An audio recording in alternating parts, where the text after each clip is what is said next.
मैं संकाय अध्यक्ष मानकी संकाय प्रोफेसर शशि देवी सिंह। बच्चों विरोध कर रहे हैं विद्यालय चलने की वजह से, क्या वजह है? विद्यालय क्लास सब बहुत अच्छे से चल रहे हैं। कुछ समस्या कुछ विषयों की है, जैसे पर्यटन का क्लास नहीं चल रहा है, इसलिए कि टीचर को देने के लिए पैसा नहीं था।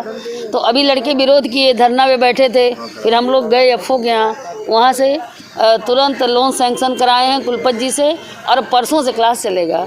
तो बस केवल एक पर्यटन का क्लास नहीं चल रहा है। कोई क्लास में कभी कभी देर हो जा रहा है कि कमरे लड़के जैसे किसी क्लास में ज़्यादा हैं तो कमरा छोटा है, तो फिर उसको एडजस्ट कर दिया गया, वो सब भी क्लास चलने लगे हैं। अब हमको लगता है कि सब ठीक ही चल रहा है। सोमवार से लगभग आपको ऐसी समस्या बिल्कुल नहीं जाएगी।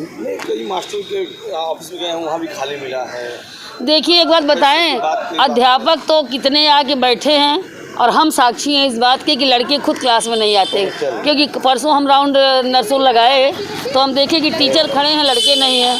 तो सारा दोष अध्यापक का नहीं, अध्यापक लगभग आ ही रहे हैं सारे के सारे, और बच्चे ही कम आ रहे हैं। और जो कुछ चुनाव का माहौल है, थोड़ा बहुत बच्चे जानबूझ के भी हो हल्ला मचा रहे हैं कि हम लोग जरा बहुत मतलब आप लोग के साथ हैं, छात्र एकता जिंदाबाद कर रहे हैं।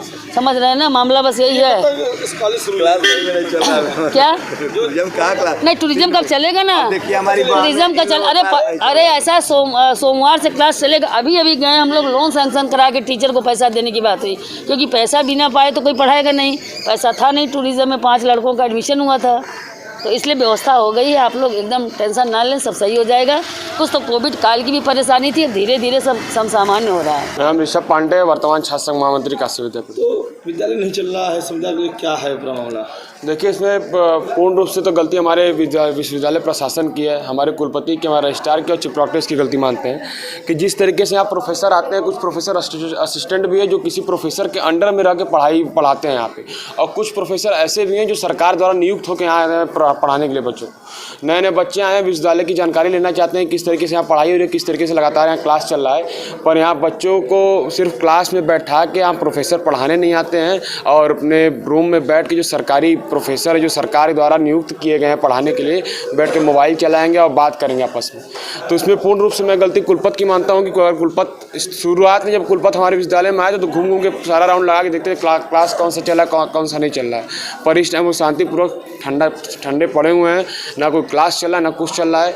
तो नए बच्चे जो आते हैं यहाँ पढ़ाई, और जाओ विश्वविद्यालय बोला जाता है कि जहाँ से उनको ज्ञान प्राप्त होता है, तो लड़के यहाँ ज्ञान प्राप्त करने आते हैं, पर वहाँ पढ़ाई ही नहीं चलती यहाँ पे। तो संविदा कर्मी के लिए क्या है कि देखिए, संविदा कर्मी को लेकर इसमें कुछ हद तक विश्वविद्यालय की भी गलती है और कुछ हद तक हमारी सरकार की भी गलती है। जो विश्वविद्यालय द्वारा संविदा के शिक्षक यहाँ नियुक्त होते हैं पढ़ाने के लिए, उनका सैलरी हम जैसे छात्रों में से फीस में से काट के दिया जाता है।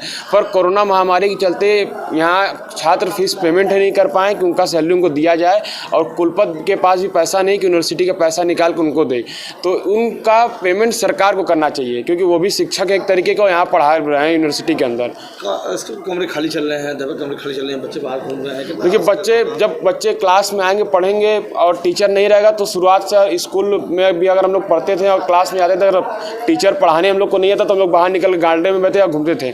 तो ये हालत इस टाइम हमारे विश्वविद्यालय की हो गई है। बच्चे यूनिवर्सिटी में आ रहे हैं, क्लास में जा रहे हैं, क्लास नहीं चल रहा है तो बाहर घूम रहे हैं। अगर टीचर नहीं आएगा पढ़ाने के लिए तो बच्चे बिना मतलब का क्लास में बैठेंगे नहीं।